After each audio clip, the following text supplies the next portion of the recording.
How would it feel to have a thriving fitness business and have the freedom to enjoy life at the fullest? Well, that is exactly what the Trainer Revenue Multiplier Show is going to give you. My name is Mathew Park.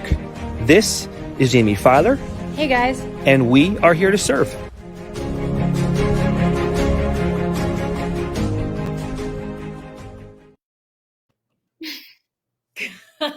Good afternoon, everybody, and welcome to the Trainer Revenue Multiplier Show. I am Jaime Filer. My co-host today is Alex.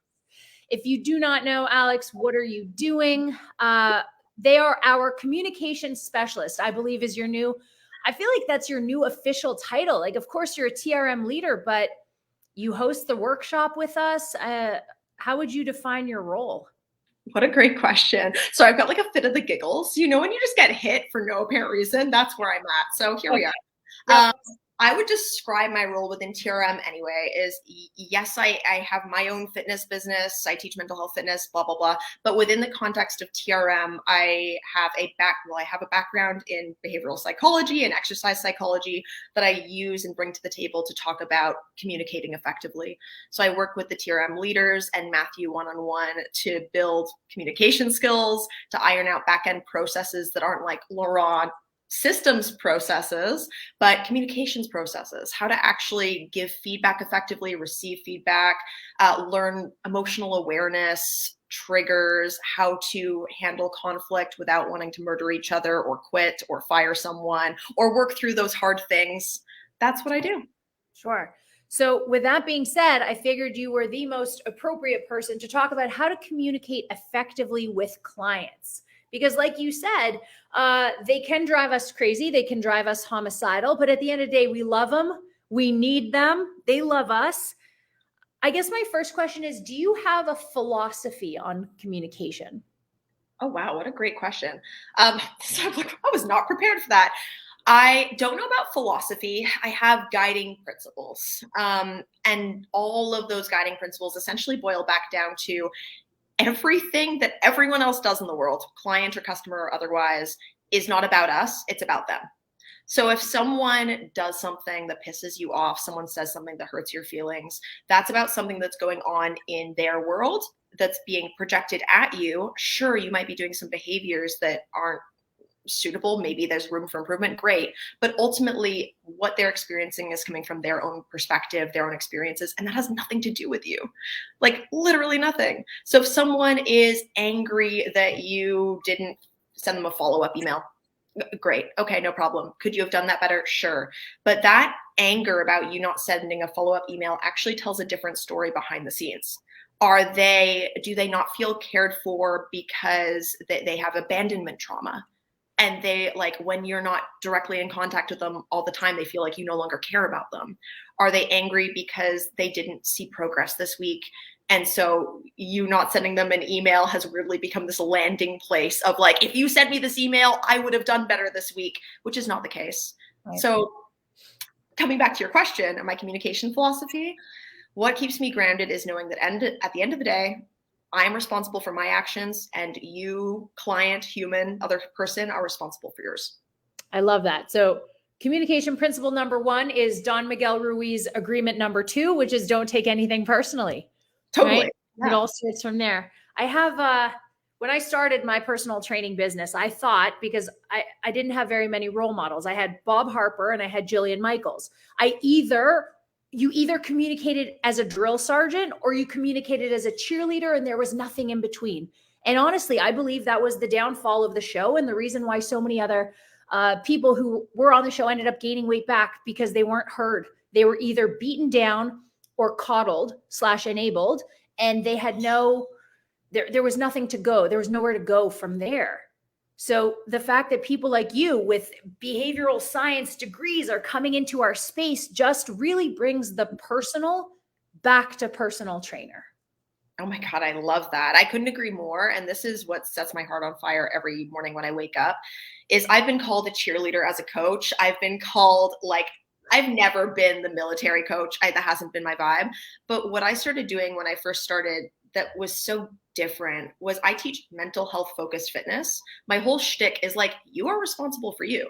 I'm not babysitting you. If you want to work, you will, which also means that when you show up to do my class, whether you're a coach, a client, doesn't matter, you're going to do the work that you are ready to do. And I am just here to like educate you on the things that we do need to give tangible knowledge. Sure. In a fitness setting, I can give you knowledge of the body. I can give you nutrition advice. I can give you a program. You're going to do that program if you are ready to. You don't, and if you're doing it only because I'm telling you to, there's a bigger problem there. Why do you need me to validate your experience? You don't. Right. So out of curiosity, what is your, I mean, and you obviously don't have to share specifics or statistics, but do you have a lot of drop off, or is there some sort of expectation laid out at the beginning that I will not coddle you? This is what you're in for. I guess another way of saying that is, who sets the expectation when someone comes into your ecosystem, them or you? I do, 100%. And the expectation, literally verbatim, goes like this, whether it's a consult call or someone drops me an email and they're like, hey, I want to work with you. Is I'm like, I am not here to sell you anything. I am not here to follow up with you. You are not going to get follow-up emails from me. If you want to work with me, I'm here and I'm ready. You will not hear from me again if you don't, period. Which I know is such a mic drop, right? I can see you're like, wait, what? Because it throws yeah. throws what we know about marketing and like follow-up emails out the fucking window. But here's the reality. If someone wants to work with you, they are going to. And if you have to like reel someone in and fucking pull teeth, they're probably going to leave anyway. Yeah. Like those are the drop-offs that we see. So the expectation that I lay at the door is you are welcome in the door and you are welcome out the door. I'm not following you either way. Like, come on in, I'm here, here's what I can provide. And when you're ready to leave, please do.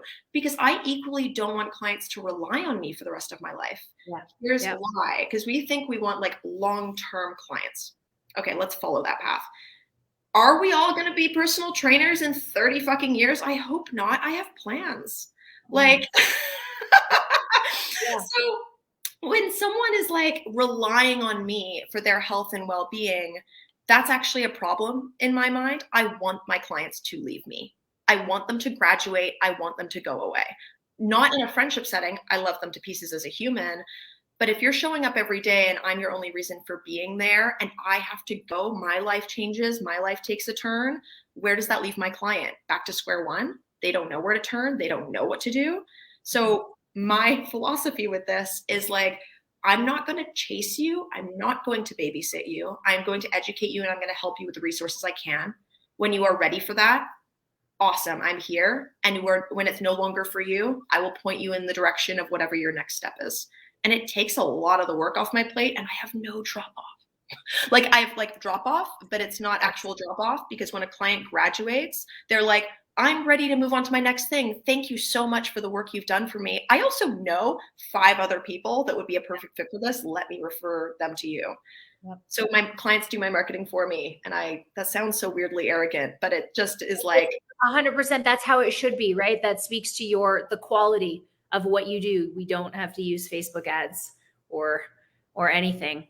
I love that. So you're, again, let's say communication philosophy number 2, teach your clients to fish. Don't give them fish, right?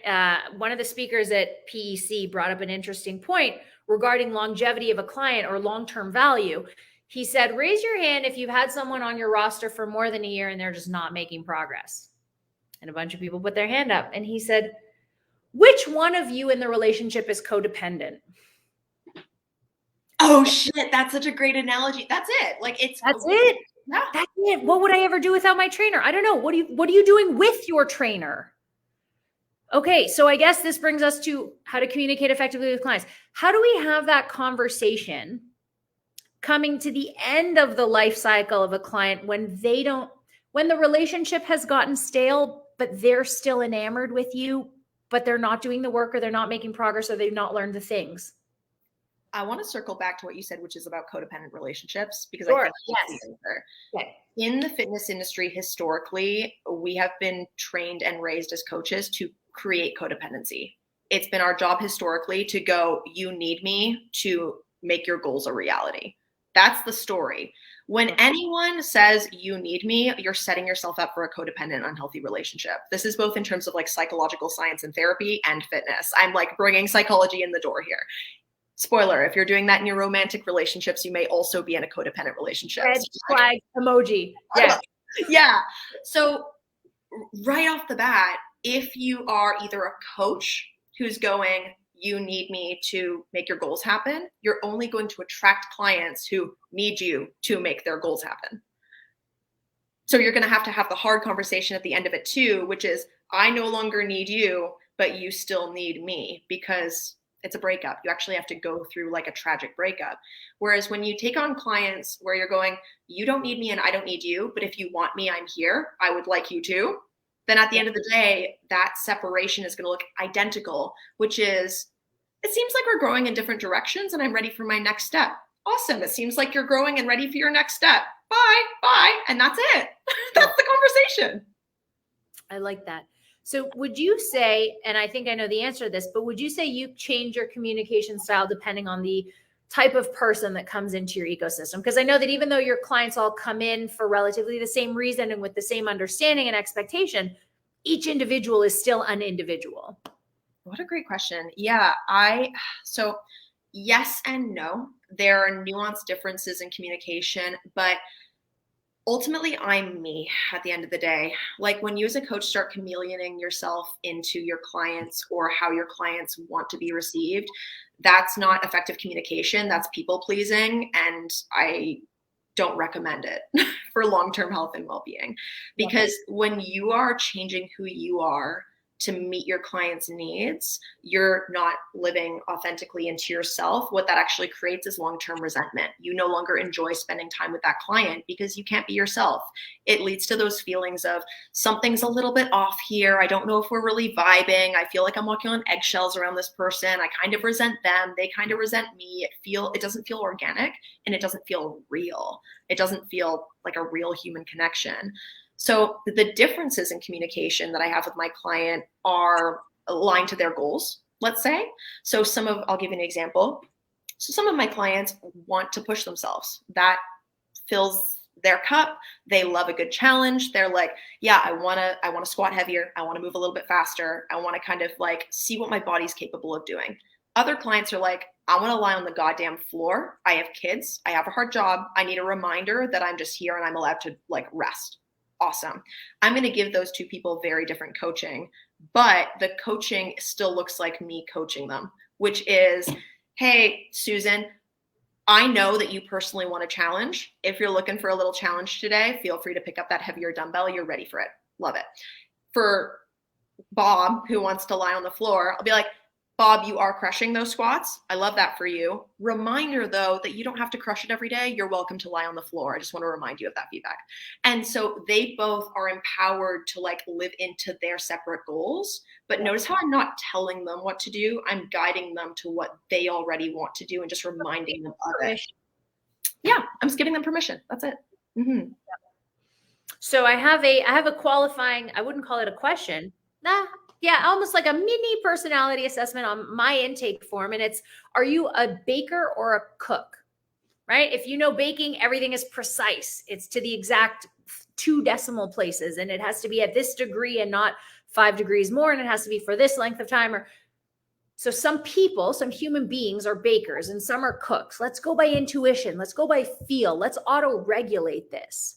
So I think what you're saying as well is a way to communicate effectively is understand how your client needs to be spoken to in terms of those nuances as well, right? Do they like specific instruction or does that overwhelm them? Is it more, hey, by the end of the day, the end of the week, here's what I'd like you to get done? Totally. Like give your clients the coaching they're asking for, not the coaching you think they need.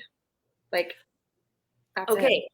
So what would you do in your, let's say, intake form, or if you were me, what else would you put in that onboarding, whether it's a compatibility call to determine whether they're even a good fit, or in the intake form, once you've determined they were a good fit, to make sure you're serving their needs? Oh my God, I wish I could like screen share my intake form, because this would literally answer this question, and I can like share that if that's a helpful document after this. My intake form, so I do one of two things or both if it's helpful to my clients. I do an onboarding call that's optional. So if people just want to hop into classes and live their truth, they're welcome to do that. If they want to just fill out a form, they can do that. If they want to talk to me one-on-one, they can do that. If they want to do both, they can do that.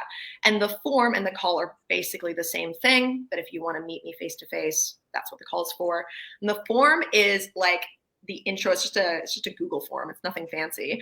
The Google form in that intro at the beginning is like, here is what I'm going to provide for you. This is the community that you're walking into. It's also all over my website. So people are like, they really know what they're getting into. I'm like, this is mental health focused fitness.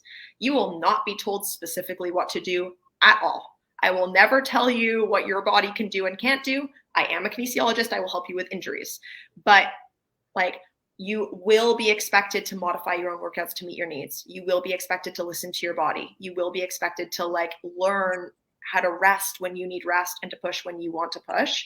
And then the questionnaire is, oh my God, what are your goals? Like, I feel like everyone has the like, what are your goals? What are you looking to get out of this? But like, what is your learning style? How do you like to be coached? What are your coaching triggers? What is your worst fitness experience that you've ever had? What is your best fitness experience you've ever had, and why? What kind of music amps you up? What kind of music pisses you off?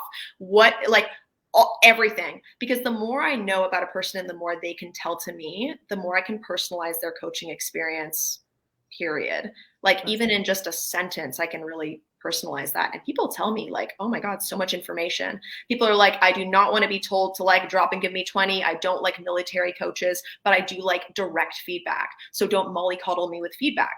Tell me my knees need to be out more in that squat, but don't be like, hey, like if you just push your knees out like a little bit, like, nope, direct feedback, but don't be like squat deeper. Doesn't work. So like a long-winded answer, I get a lot of info on my people, but that helps me be a better coach and helps me personalize my business better to them. They're telling me what to do. Like, that's it. So another communication principle would be, in order to communicate effectively, you have to listen more effectively. Oh my God, 100%. I know I'm talking a lot here because this is a podcast, but like in my business, I listen way more than I talk. And my calls are, I say maybe 3 sentences. I'm like, tell me your fitness story is question 1. That will take up the first 10 to 15 minutes of that call. Yep. What do you want to get out of this? What are you looking for right now? Something to that effect is question 2. And what do you need from me in this moment is question 3. And if they're like, I think I'd like more information about your classes, I'm like, great, here's a link, sign up if you're ready. So easy. Yeah. So easy, right? The door is open for you to come or for you to go. Yeah. And that's it. That's so great. If more people just took that approach, I think sales calls would be a lot smoother as well, because if you want me, I'm here, and there would be no pressure on you, but also no pressure on them to buy, right? And then 3 hours later, they come back to you and they're like, yeah, you know what? I spoke to my partner, but they really didn't. They just don't, right? Yeah. Totally. There's a weird balance that I find. This is the struggle I have with my way of doing things, is there is nuance. So there's the sales, I can't remember who said this the first time, but you need to see something 7 times before you buy it. Have you heard that? So that's where like, it's important to promote on your stories, on your Instagram, social media, emails, et cetera, et cetera. In the same breath, people also don't like being hassled. This is something I've heard relentlessly from other people who come to me, is they're like, I do not want to get bombarded with emails. If you bombard me, I will block you and you will never hear from me again. And I'm like, that's reasonable. I feel the same. When I get like 57 emails from some email marketing chain, I'm annoyed. Like, I get personally like upset. Yeah. So I'm like, okay, how much is too much? Like, people need to hear about us. Yep. At the same time, I feel like once you have a lead, I have no evidence to back this up. I have no data to support this statement. Like, just to let you know, like, we're just shooting the shit. But like marketing to get people to know about you. But once they're in your email list, once they've signed up for your newsletter or whatever it is, they should no longer be getting those marketing emails. They know about it. Yeah. Like, they're fucking in. Right? Right. So when people are like, email marketing is the only way you can like keep your following. So if you've got people on TikTok, got people on Instagram, everyone's like, you need to convert them to an email and then bombard them with emails. I'm like, but why? Like, can we just ask that question for a minute? Yeah. Like they follow you. They know you're there. Send out value, not like a promo on. Like I send out a weekly newsletter that is literally just a thought blog of like my emotions that week and like how I dealt with them. I send out, this is my only email marketing, is a weekly newsletter. And my newsletter this past week, I have themes of the week in my business, was on understanding anger. And it was about being pissed off with technology for not working. How do you cope with anger currently? And some ways to deal with anger more effectively, and to wish them the best in a week of like year 3 of the pandemic, and to not throw their laptop across the room when Zoom breaks. That was my like marketing. That was letter. That's it. And everyone was like, feedback. Yeah. Go ahead. Everyone's like, this resonated so deeply. Oh my God. I'm like, just like, people just want to know who you are as a person. Like that's, yeah. I like that. I like that a lot. So do you find that your particular coaching style or your personality resonates with another personality type, whether we're using the Myers-Briggs, whether we're using DISC, whether we're using a strengths finder, right? Who do you attract? Who is the easiest for you to communicate effectively with? Great question. Again, like these are wonderful questions, by the way. So if we're going Myers-Briggs or Gallup Strength Finder, doesn't matter. I can try mine all off. I'm an INFJ Myers-Briggs, which is like the advocate, activist human. I coach like an INFJ, but I resonate. I don't believe in personality types from like we only attract one personality type. I believe in communication style, interests, and like self-awareness ultimately, because I will not be a vibe for anyone, like a fellow INFJ who's really into bodybuilding, but doesn't have like a lick of self-awareness in terms of communication. Like if I'm asking them to open up about their feelings on a Tuesday morning strength class, they're like, I don't care about my emotions right now. I need to shed fat for this like comp coming up. Great. They're not a vibe for me. Goals wise, we don't align, but I align with